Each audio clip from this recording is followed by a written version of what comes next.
Fences, white fences. Even at the university, big stone fences. And why? The gates are open, so it's not to keep anybody out or in. Why fences? He looked at his friend's blank face. To get you used to the idea that what they have in there is different, special. Something to be separated from the rest of the world. They get you thinking fences, man, don't you see it?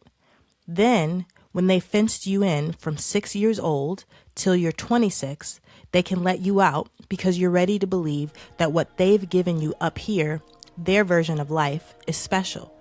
And you fence your own self in after that, protecting it from everybody else out there. It's literary tenderism.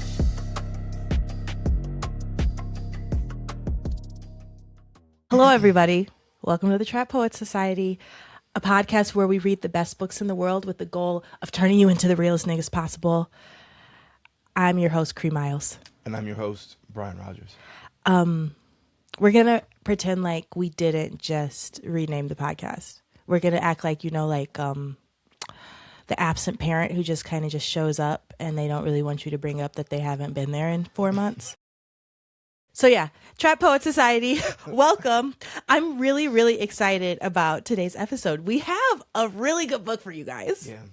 It's written in the style of Dante's Inferno, really exploring the ugly underbelly and disparaging truths of Black middle-class America. And if that's not enough, it's also a thriller.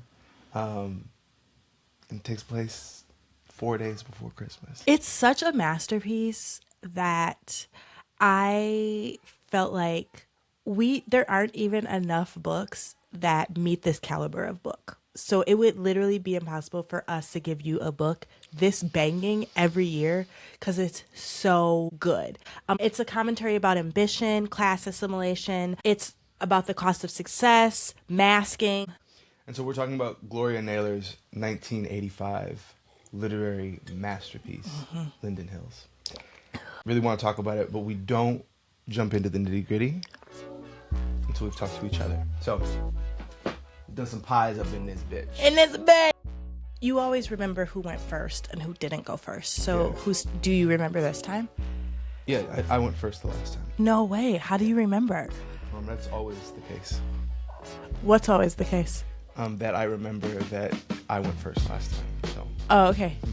Okay. Yeah. I'm being gaslit. Okay. Gratitude. So we just came off of winter break. We spent an astronomical amount of time together, and I thoroughly enjoyed it, like 85-90% of the time. So I'm grateful for that because I know straight up some people just don't like their spouses, whether or not they are aware of that or honest with themselves about it. But I really, really do like spending time with you, besides the fact that I love you and like build a life with you. Also grateful for all the cooking you did. Invited my cousins over once over break and they straight up stood us up. But the meal was so yummy and like immensely overate because of that, and grateful for the community that you foster, because like you had your staff party here. That was so fun. It was so great to hang out with everybody and see everybody, and the white elephants, and you the team, you guys, we record in our house. You know about our children. Our children live in our house. They live here. We got a babysitter, but we're not going to ask them to be quiet. Y'all are not more important than them being able to feel safe and free in their house. Also, the caroling was super fun. We hosted Christmas. We do a lot of things together. And it's fun to do it. And I'm always just like, if I want to do something and I need somebody to do it with, Bry's my guy. So that's why I'm here. That's literally why he's here. We tried that other format where Brian hadn't read the book and we would just talk about it because I didn't want to bog him with too much stuff. But he was like, I really want to read the book. He loved reading Linden Hills. So at this point, it's like a non-negotiable that we're going to read together. But we're not always going to do books. So that'll also loosen us up a little bit. We'll talk about culture. We'll talk about music. Brian It's political brain. If you guys get to ever meet that. Do you smell? What? Do you smell that? Pies? We're in pies right now. You're doing explanatory. Oh, like, I'm so sorry. structure, Okay. Sorry. Okay, so those are all the reasons I'm grateful for my husband. Your turn. Very, very grateful that we that we build things together. Yeah. And so much of our history together has been, well, I'll use I statements, me figuring out like how do I actually collaborate in a healthy, non-competitive way. Sure. And in a toxically dependent way, which isn't collaboration. And so I feel like this, like the winter break periods, holidays, hosting is, it's a really intense arena of collaboration. Just like really test, it's a stress test for our relationship, yeah, dynamics. And I think part of that stress testing has been like my ability to be honest with you about like how that collaboration feels. Yeah. You're very good at that. Thank you. And me being able to communicate that has been, I feel like we crossed some, I don't want to say Rubicon because that feels like overly militaristic, but we crossed some kind of we crossed something. Absolutely. You know? Absolutely. And in that crossing was an elevation. And I just love, I'm also okay to just like love watching the things that you do and be like, oh, that's my bitch. I love it. Yes. Yeah. And not just like publicly, online, but just like the way you move through the house, the way you are like insistent on like we were going to have a family sleepover in the living room. Yeah. Everything in between, Yeah. So I'm very, very grateful that we make stuff together beyond just babies. Yeah. I loved that. Yeah. That feels good. Mm-hmm. Thanks. Sure. Okay. Physical. I'm saying 2026 is a year of analog for me. I'm better at tracking things. I'm better at holding myself accountable when I'm taking pen or marker, specifically a 40 count gradient collection of markers. Why don't you name the brand? I don't know what the brand. I don't know what the brand is. You want. Of marker? What is it? I don't know. I'm just like, isn't this an opportunity to like get brand deals or something? Honestly, I don't know. My marker brand knowledge, I'm a novice, but any good double tipped, we need like a large spread and then a fine tip, sponsor us. I will listen. I will put y'all on everything. But I pulled out my bullet journal. Also really working hard not to overconsume. So I was like, I'm going to do an analog year. And I was like pricing out journals. And I was like, bitch, you have a journal that you can refill. You did that on purpose in 2021. So it was really fun going through 2021, which is the last year I had an analog year, which was a huge year for me in general, career-wise. So bringing that back out, I'm saying all that to say that's how I'm tracking my workouts. And I've been really consistent since even before the new year.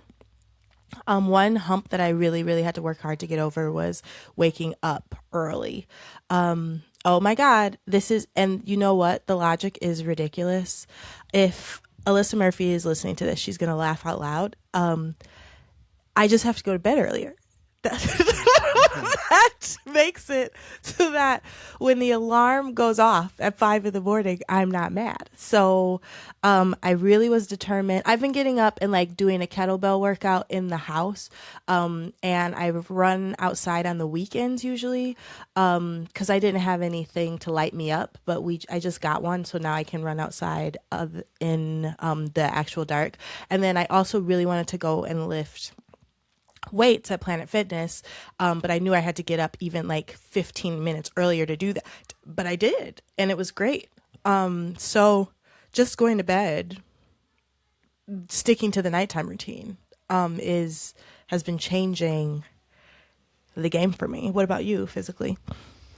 Well, if Sam is listening to this, last thing we talked about is just, Sam Murphy.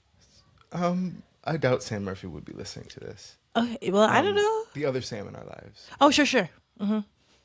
Of how undisciplined we can become after getting the children to sleep, because it's just like, like twirling in this sense of freedom. Yeah. And I could do this, I could do that. Yeah. And thinking like, all the things that I couldn't get to during the day because you got like back to back meetings, each one of which generates like an hour to 3 of work each. Yeah. When do you do that work? I need you talking to this. I will do it after the kids go to sleep. Yeah, you do work So after it's just the like kids got go me to sleep. up until 11:30, 12. Also, 1 there's some o'clock. family stuff that you're navigating. He's a middle child, and I will die on the hill. After Jason Reynolds said this at the Save Our Suppers, middle children carry the emotional labor of the of houses. So you also got that going on. So all to say, physically, it feels like there's like tridents coming out of each of my shoulders. Still, I don't feel stressed. Yeah. But I know that my body's saying like, bro, what's going what's on? going on? Yeah. Yeah. So, but running, I could run forever. You could. know, and like I feel good. Mm-hmm. So, yeah, I probably gotta do some strength conditioning.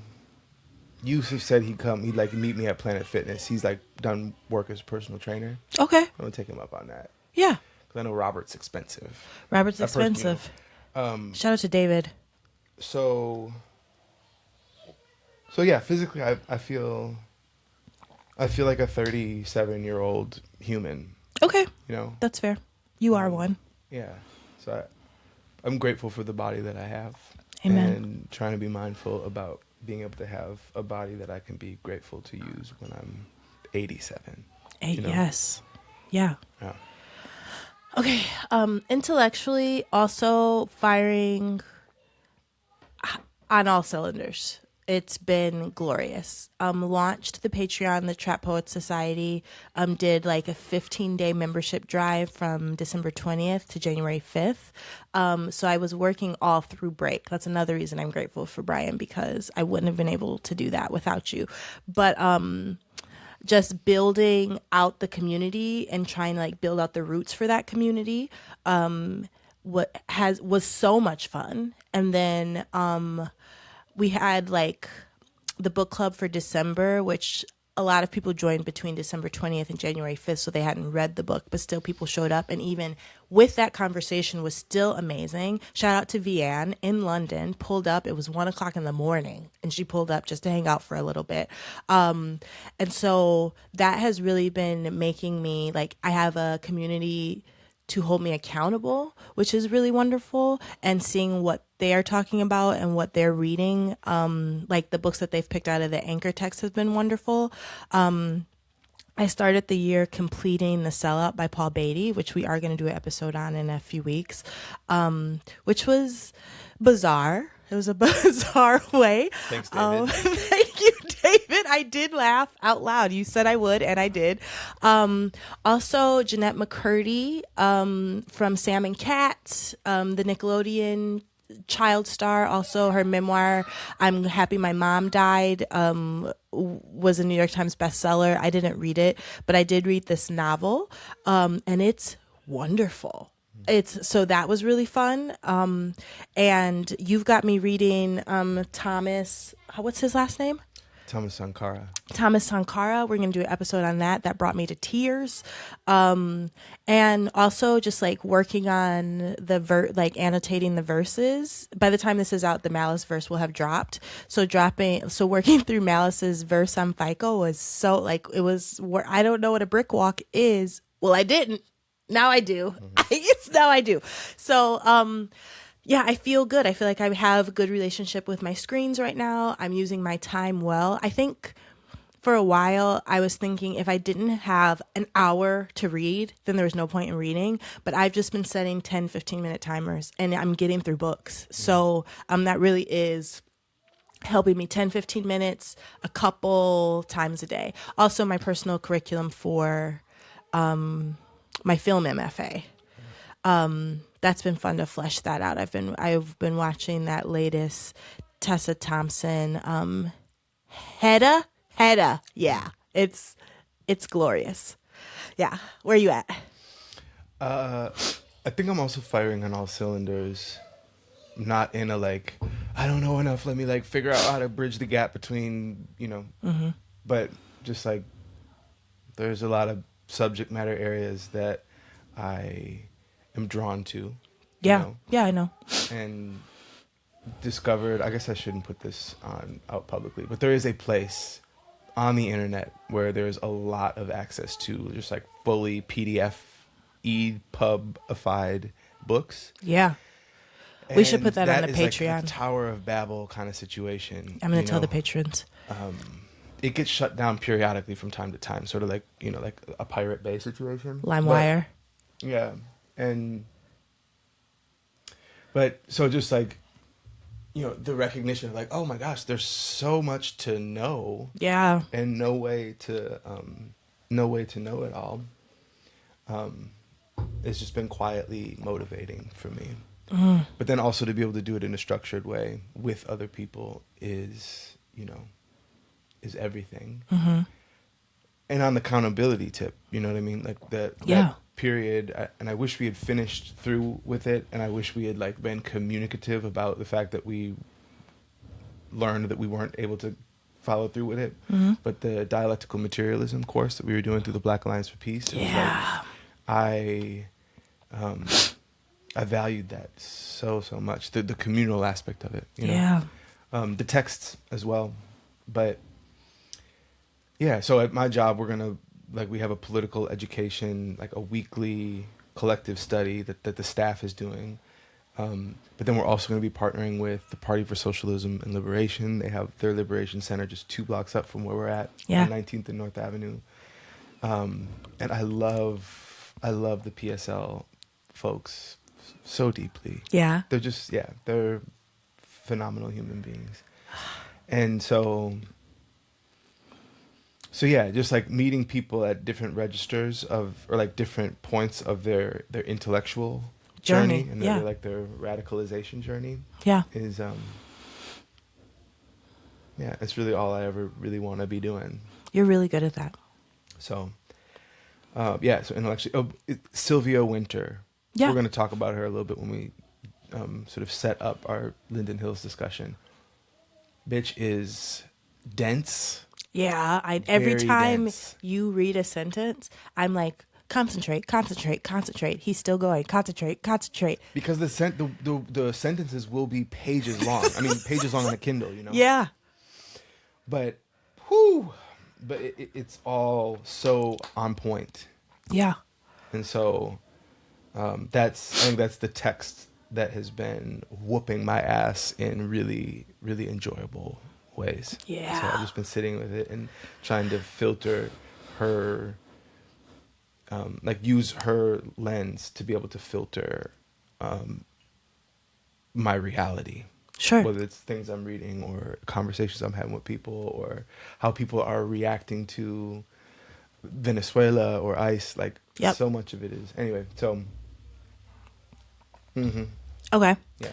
Emotionally, I am also great. I think truly this is so corny, but I think like the basis of balance might start with because on top of I was going to say that it might start with how you're functioning physically, but on top of getting up and exercising, I also have committed to journaling every morning. Just because the threshold that we crossed over break involved like you expressing something to me that was so beautifully clear, in part because you had written it down first. And so I'm like, yes, my brain will be clearer. It'll be easier for me to communicate and express myself if I keep it clear. So I have not committed to the Julia morning pages. 3 pages is, but I'm trying to, the hand. The 21st century hand. My hand is not what it used to be in 03. Because I was writing by hand in 03. I could do cursive. I could do You know what I'm saying? And the teacher would give it back, the rough draft, and you'd have to make the final draft in your hand again. What? Somebody did tell me something yesterday. Ellie Jackson. Yeah. So we went to that fundraiser. She was there doing a set of music, and she came up to me and she was like, I been going through like my stuff and stumbled on this 17-year-old letter, a letter written by a 17-year-old, Maria Miles. That's me. Yeah. Yeah. Because y'all did something together. Badger Girl State. I was the governor. It makes me emotional, guys. Do you see? I'm gonna do This a is close actually up of my perfect eyes. because we're at the E of pies. Yes. So, yeah. So I won the governorship. You go in between the summer of your junior and senior year of high school. I am an ambitious bitch. Blindly every single time. It's like to the point where it should be unpacked, but it's the most truly two girls from each high school in the state of Wisconsin. You spend a week together and you build a government. That's Badger State. And so as soon as and then also, so I got picked to go. The boy who had gone before to Boy State, his name was Joey Bodwin. Joey was low key fine. I'm going to say that. He's a white boy. But I wonder what he's doing. Anyway, Your what? pierced ears. No. Classic white boy. Like a little, he could dance and I think he could sing a little bit. Anyway, he came up to me. He was like, I heard you were going to state, girl state. I was like, yes. He was like, run for governor. Just instantly. I don't give a fuck if they up there speaking 12 languages, playing the man, run. Because we are have more charisma than any of the high achieving. And I was like, okay, period. So I did run. We are literally up there debating about like climate.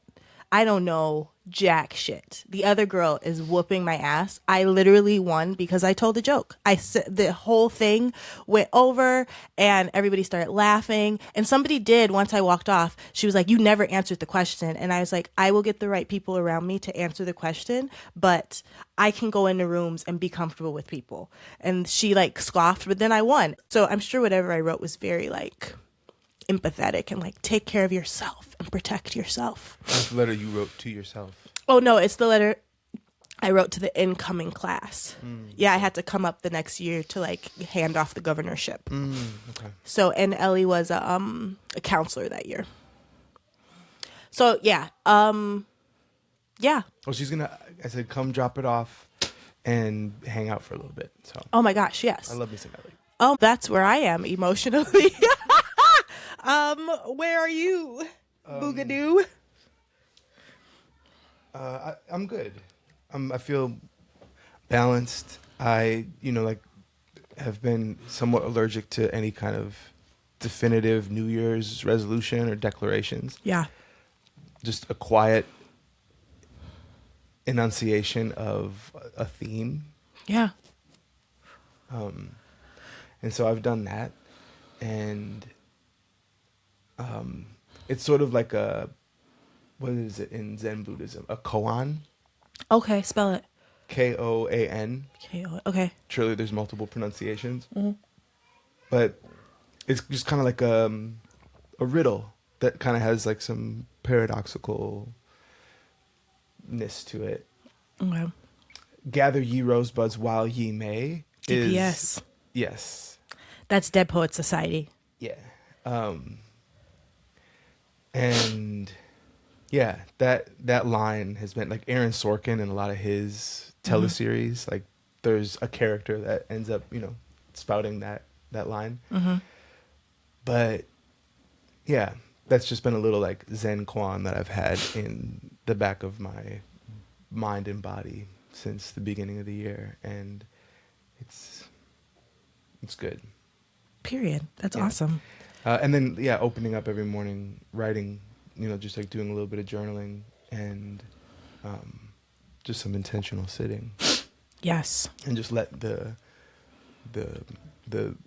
theme of the year soak in to me. And it always sort of illuminates a different pathway of being in the world. Yeah. That Yeah. then kind of like sets the frame of my day. So Yeah. It's been good. Okay, spiritually, I don't ever. That just always feels intertwined with all the other things. Sure. So we could just say pie. Okay. And not, we can just skip. We can skip spiritual. We're doing fine spiritually. Yeah. Okay. Yeah.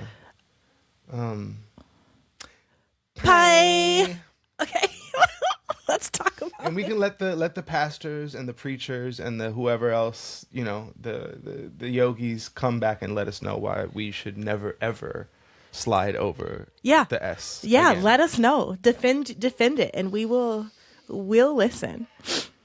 Are you ready to talk about the myth of the black middle class and how that's further disillusioned by racism? Yes, very much so. I think before we get there, little stage setting, do a quick sidebar. And we got to bring in two black revolutionary thinkers. Okay. Frantz Fanon and Sylvia Wynter. Right, because Gloria Naylor didn't just wake up one day and decide to roast the black middle class. She was diagnosing something. Exactly. And that something didn't just come from nowhere. Yeah. So Fanon, born in Martinique, I think he studied in France, did a lot in Algeria around the decolonial, the revolutionary struggle there. In his book, Black Skin, White Masks, he's talking about how colonized people are trained to chase recognition inside of a system that will never fully recognize them as being human. And so the black middle class doesn't just want money, they want confirmation. They want proof that they've escaped. That's so fucking good. Do you see how much better the episodes get when Brian reads the book? But Fanon also says the trap is that you end up measuring freedom by proximity to whiteness, to power, to respectability, all without ever actually changing who holds the power. That's so fucking good. Yeah, and that's where Sylvia Wynter comes in. She is 97 years old. Is she right now? Yeah, sure. She's May 11th, Taurus. Okay, period. Shout out to Sylvia. But yeah, she's still rocking, and she was born in Cuba, but she's Jamaican. Okay. Okay. And she, a critic, essayist, novelist. I think she maybe only wrote one novel, but philosopher. Like, she just goes deep, very, very deep. And she's basically saying that modern society is built around a very specific idea of what it means to be human, what she refers to as like capital M, man. Okay.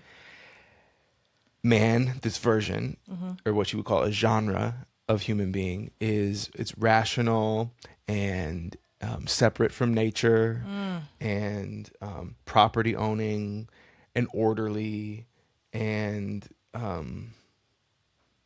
white, right? And a man. Yeah, and so a cisgendered man. right. Okay. So it's a very it's a tight genre. It's the people who wrote the Constitution. Okay. Yeah, and all Enlightenment thinkers, you know, she's dating it from Aristotle. Yes. Okay, Yeah. I got you. And everyone else is measured against that very tight definition. exactly. So when you look at Linden Hills through Winter, the hill isn't just about class, it's also human ranking. And so the deeper you get to Nadid's house, the closer you get to being human. Yeah. Yeah, exactly. And so like property comes morality.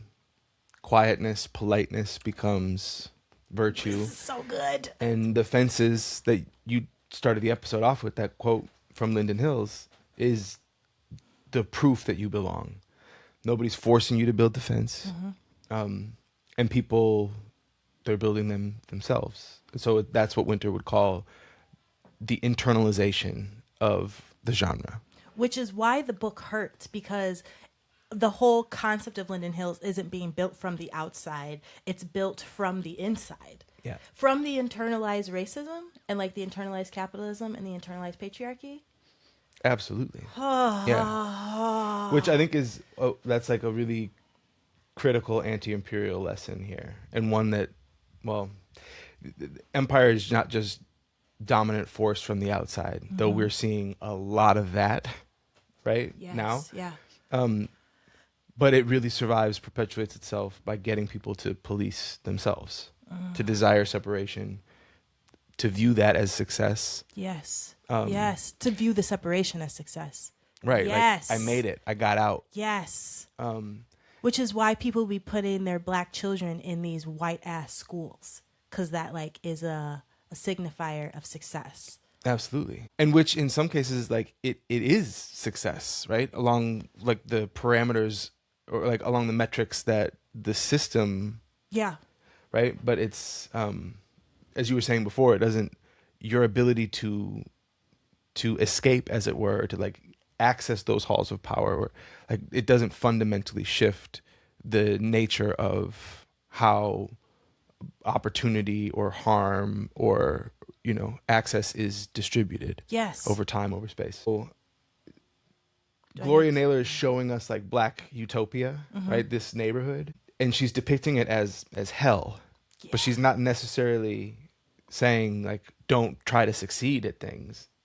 I think she's asking more so like success towards what? Yeah. And on whose terms? Yeah. So if success means isolating yourself, protecting your joy, and policing your property over people, then it's just... Well, then Fanon would say like, okay, yeah, you made it economically.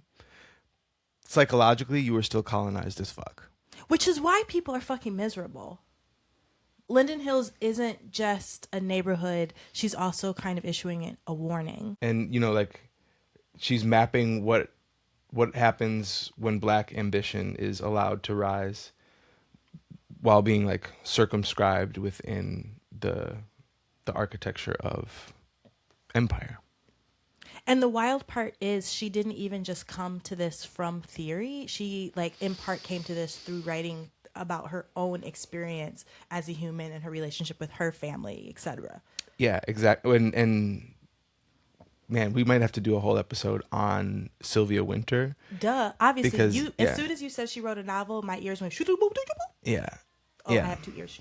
Because she wrestles a lot with Frantz Fanon and with W.B. Du Bois and C.L.R. James and a lot of like Black radical thinkers. Yeah. And is, through grappling with them, is extending a lot of their thinking to, I think, even just like deeper and more like, I don't know. We'll have to do a whole episode on her. Period. Throw it in the queue. So, Naylor. Yeah. She was conceived in Mississippi, born in New York. Her parents, they were both sharecroppers. Okay. In the South. And so when the time they get to New York, I don't know what their jobs were, but they were blue collar. Period, yeah. Great and migration. Yeah. So her mother was also a Jehovah's Witness, and Gloria was baptized as a Jehovah's Witness. And actually did some missionary work in the South for a bit, and then was like extremely affected by King's assassination. Yeah. And that's what inspired her to join the Civil Rights Movement. And she was, like still fully a Jehovah when she started that. Yeah. And so I think because of that, she kind of missed a lot of the great writing that was happening at the time. And once she left her missionary work and went back up to New York for college, she discovered Toni Morrison's The Bluest Eye. Yeah. And that was essentially the catalyst for her career. And so it inspired her to read more literature by other Black women and to actually start writing herself. And so her debut novel, it won the National Book Award. Yeah. The same year that Color Purple won the National Book Award. I would have streaked. Yeah. If I would have been in that room, I would have streaked. I swear to God. Yeah. But that National Book Award winning debut novel was not Linden Hills. Right. So Linden Hills is her second novel. It uses the same structure as we talked about before of Dante's Inferno to critique the concept of the Black middle class. And so, yeah, she was deep in the pocket, not a sentence or word wasted. It's truly, truly masterful. Obsessed with how The Bluest Eye has informed so many careers and relationships with literature. So let's just start from the very top, or from the very bottom of the hill. I see what you did. The Nadids. The Nadids. Okay. Yeah. So at the top of this book, we get this long explanation of where the land came from and how the community that it came to be, Linden Hills, is structured. Mm-hmm. So it all starts with Luther Nadid. Well, okay, Luther Nadid's great-great-grandfather, who is also named Luther Nadid, because we spend a lot of time with another Luther Nadid, the grandson, the great-great-grandson. He comes from Tupelo, Mississippi to Wayne County. We're never really told which state Wayne County is from, but I'm giving like lower Midwest.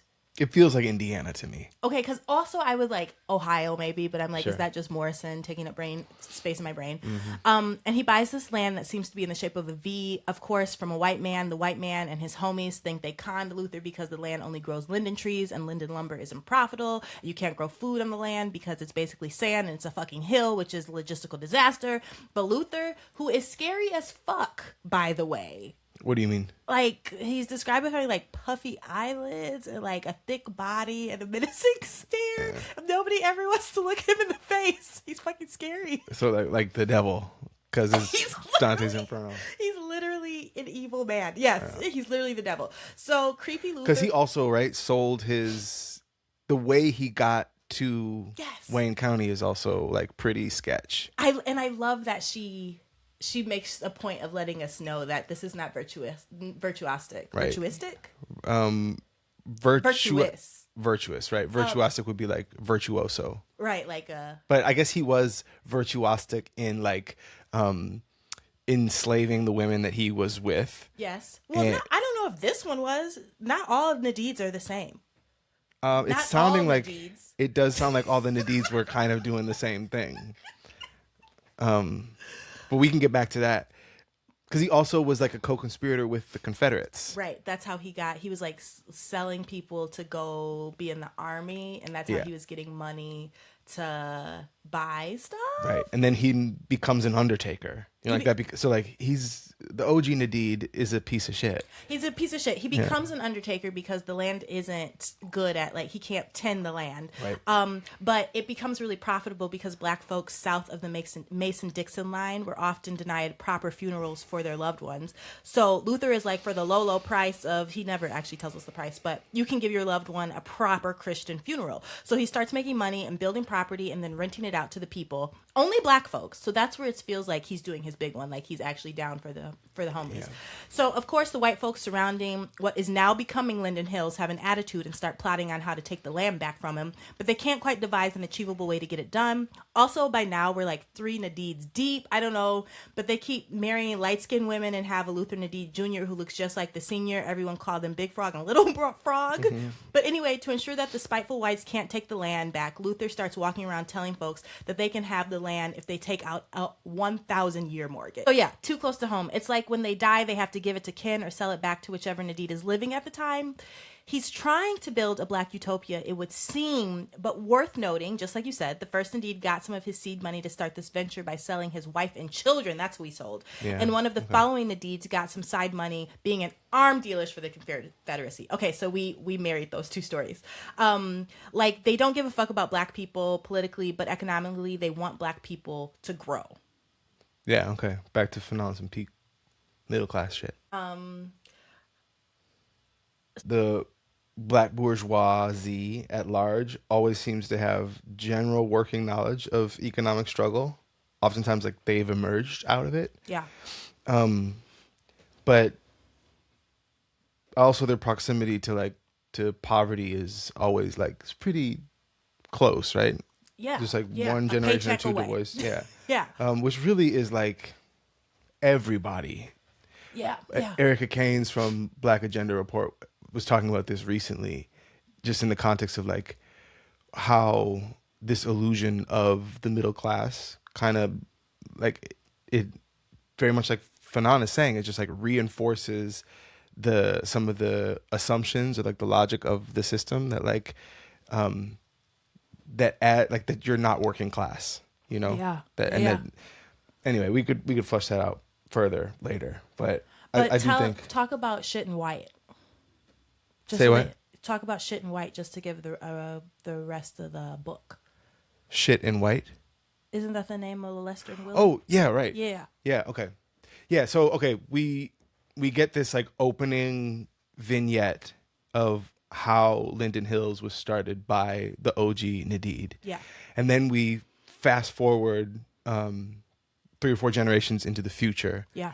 And now we're in 1985. Right, it's present day. And it's December 19th, and we are introduced to 2 of the main characters, Lester and Willie, who go by the nicknames Shit and White. So white shit are our two main characters. And they're young, you know, like I think they're 18, 19 years old. And one of them lives in like on the outskirts of Linden Hills. I think it's like Wayne Putnam Road or something like that. Yeah. But it's the ghetto.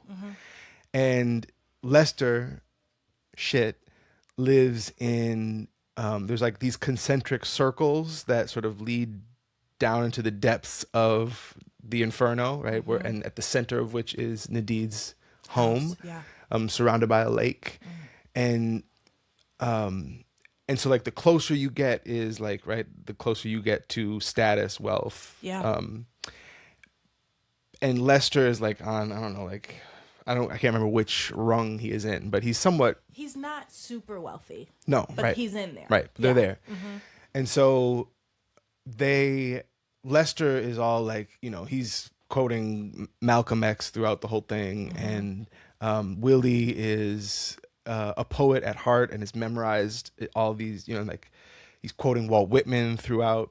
It's really beautiful, their relationship, and they are hard up for money, and so Lester's idea is like, yo, let's just go see if we can get some work in Linden Hills. And, you know, Willie wants to be able to buy presents for his family and wants to buy himself a coat and like show up to his mama's house on Christmas morning with a bottle of something nice. And so they start going to work for different houses, right? Different people in Linden Hills, getting closer and closer to the Nadeed's house. And so they end up there on Christmas Eve.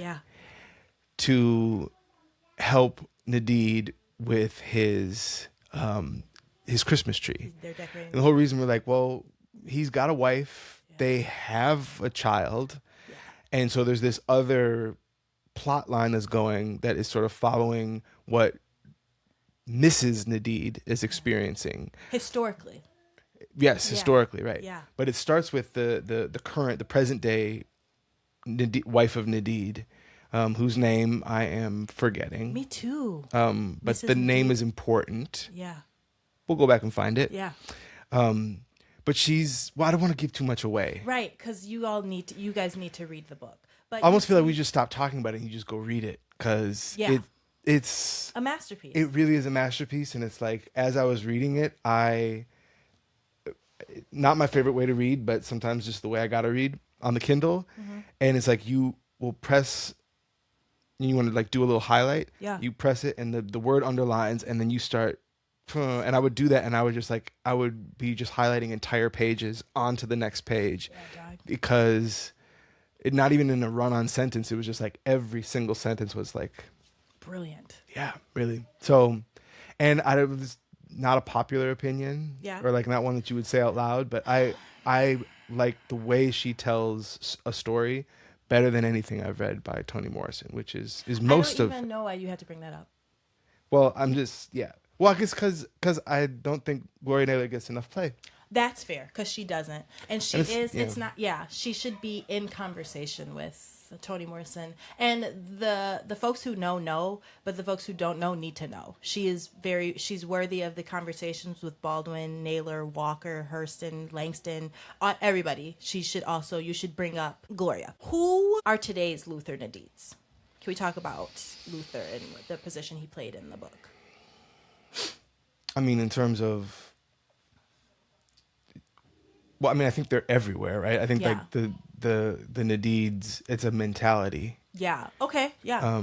So whether it's a successful Nadeed or not, it's still like it's the Nadeed mentality. Because my first person, I instantly thought it was Diddy.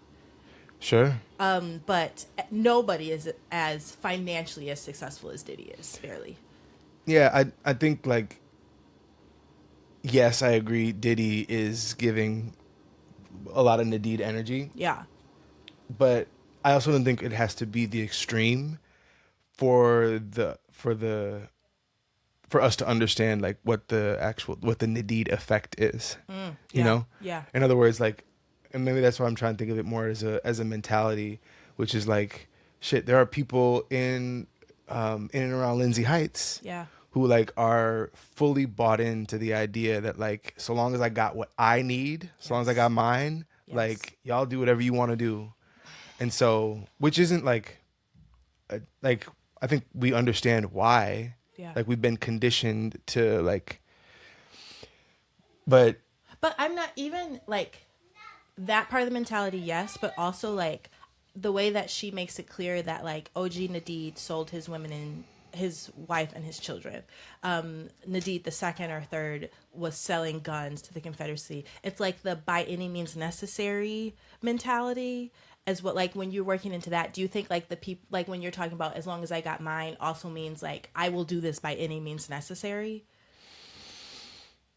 yeah, but I mean, even think like, so those are really like overt by any means necessary. Like Yeah. I'm going to like not commit crimes according to what the law is, because you Yeah, know the law whatever is the law. necessarily a good gauge of what's moral or right. But but like those are like clear acts of like, ooh, like you should not have like You that's shouldn't do right. that. That Yeah. means are like ends and means justifying themselves. Yeah. I also think it happens in more subtle ways that are like the Diddy behavior is like really easy to be like, ooh, yeah, not the way, not the Yeah. path. But I think the more subtle ones are probably the ones that are like they're just more pernicious. And that's what I'm saying, like the mentality of I think a good example is Walnut Way was trying to do this like community wealth building through cooperative economics. Okay. There was a pilot of residents. Walnut Way is the nonprofit that Brian works for. Yeah, Yes. the nonprofit that I'm trying to transition to not be a nonprofit. To not be a nonprofit. We'll see about that. Okay.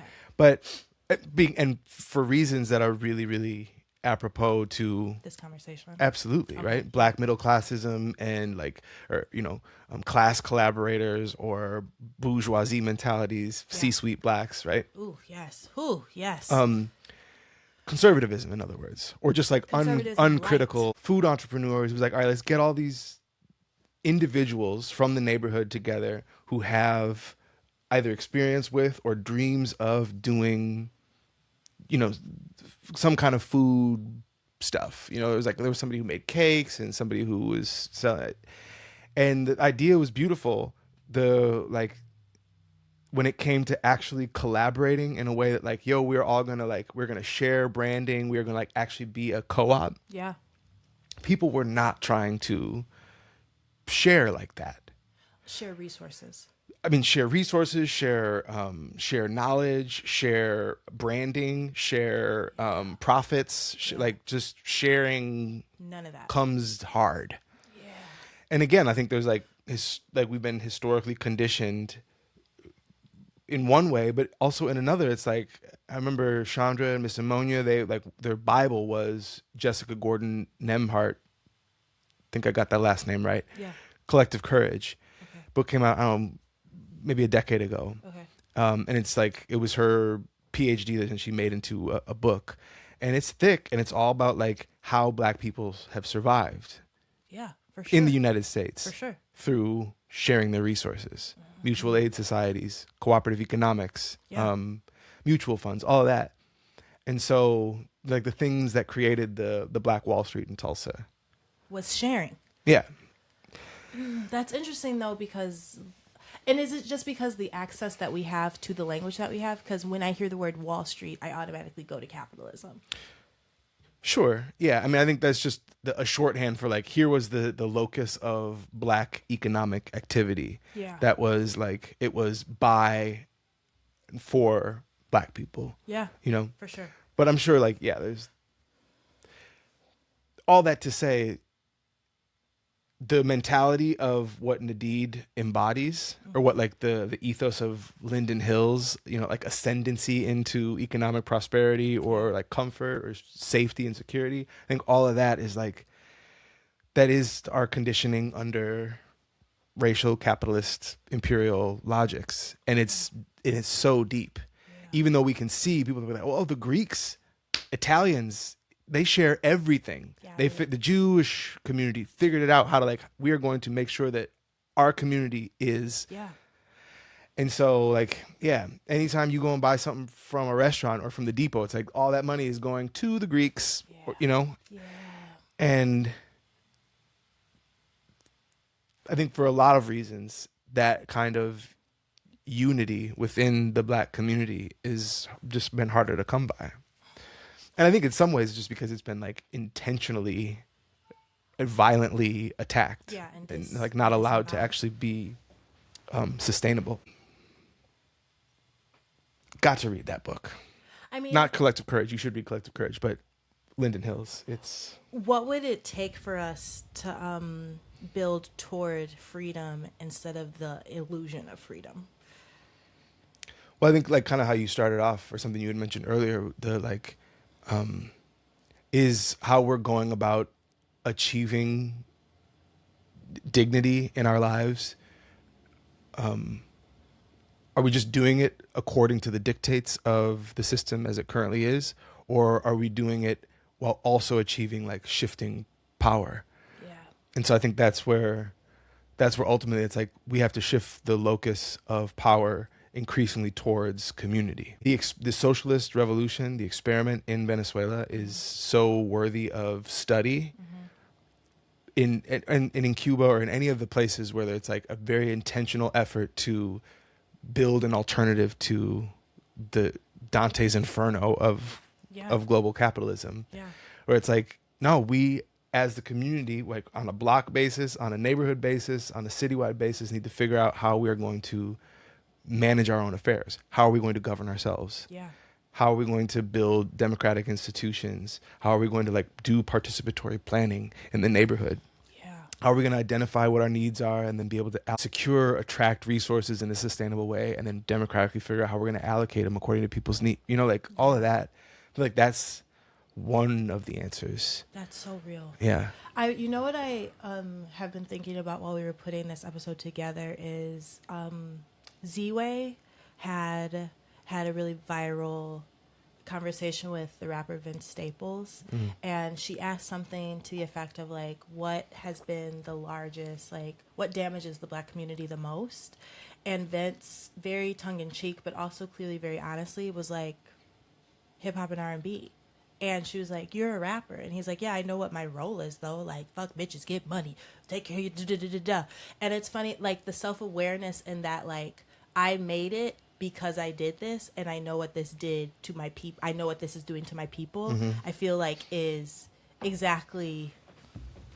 That's almost kind of like a prelude to the Sellout. Yes, for sure. You know? Yes, for sure. Or what was Percival Everett's, the one that got made into a movie? With Erasure. Jeffrey. I thought about Erasure. Oh, but American Fiction? Yeah. I thought about that the whole time I was reading the Sellout. But yeah, I mean, I think perhaps we might need to like really get to the bottom of why would a nigga want to read this book. Yes. Why would a nigga want to read this book? A masterpiece. Read this book. No word wasted. Why would a nigga want to read this book? Read this book. Read this book. Why would a nigga want to read this book? Read this book. Okay. Why would a nigga want to read this book? In Community. Read this with book. Morrison Read this and book. Walker Why would a and nigga want to Baldwin. read this book? Read this book. Why? Because true liberation for all of us, not just Black folks, requires us to free ourselves from the internal policing we do that's rooted in white supremacy, patriarchy, and capitalism. And I've never seen it better expressed than in this book. That's our time. Thank you so much for hanging out with us. If you liked what you heard, subscribe, YouTube, Spotify, Apple, or wherever you get your pods. If you are so moved you want to throw something into the offering plate, join the Patreon. It's linked in the show notes. And honestly, it's lit as fuck. I said, my poets, you looking good today.